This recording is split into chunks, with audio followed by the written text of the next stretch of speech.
11واں سپارہ سورہ یونس کی آیت نمبر 12۔ اللہ رب العزت کا فرمان علی شان ہے، وَإِذَا مَسَّ الْإِنسَانَ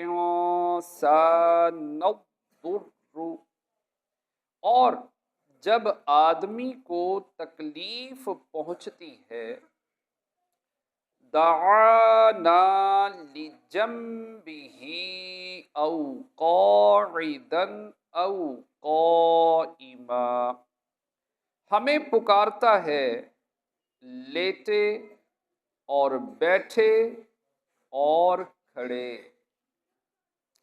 فلما کشفنا عنہ ضرہ، پھر جب ہم اس کی تکلیف کو دور کر دیتے ہیں،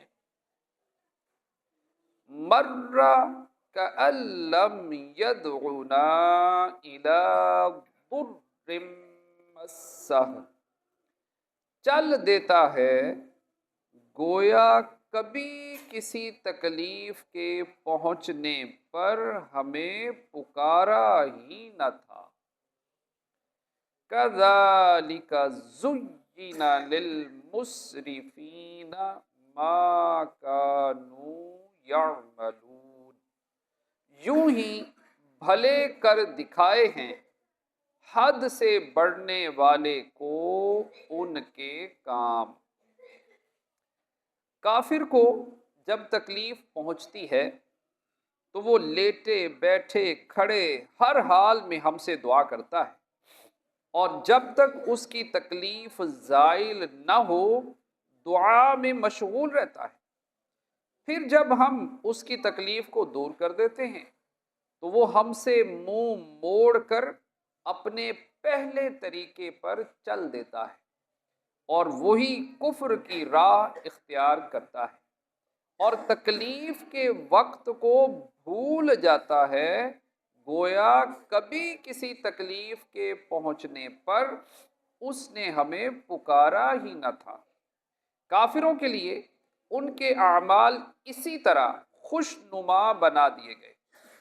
اس آیت سے مقصود یہ ہے کہ انسان مصیبت کے وقت بہت ہی بے صبرا ہے، اور راحت کے وقت نہایت ناشکرا۔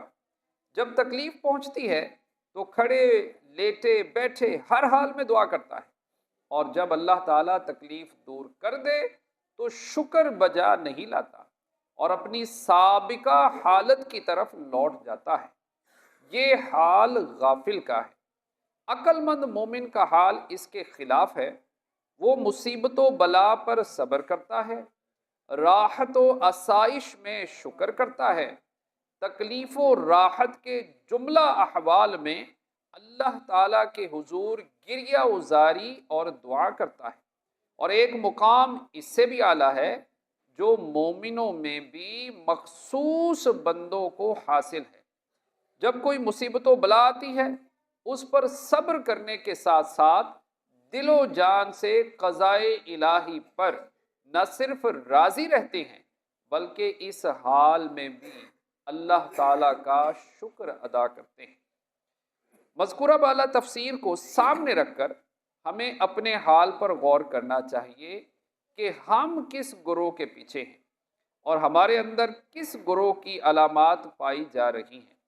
کیا ہم بھی مصیبت میں نمازی، پرہیزگار، ذاکر و شاغل، اور مصیبت دور ہونے کے بعد بے نمازی، جری و بے باک اور غافل ہوتے ہیں، یا خوشی اور غمی دونوں حالتوں میں ہم تقوی کو اختیار کرتے ہیں اور ذکر خدا میں مشغول رہتے ہیں؟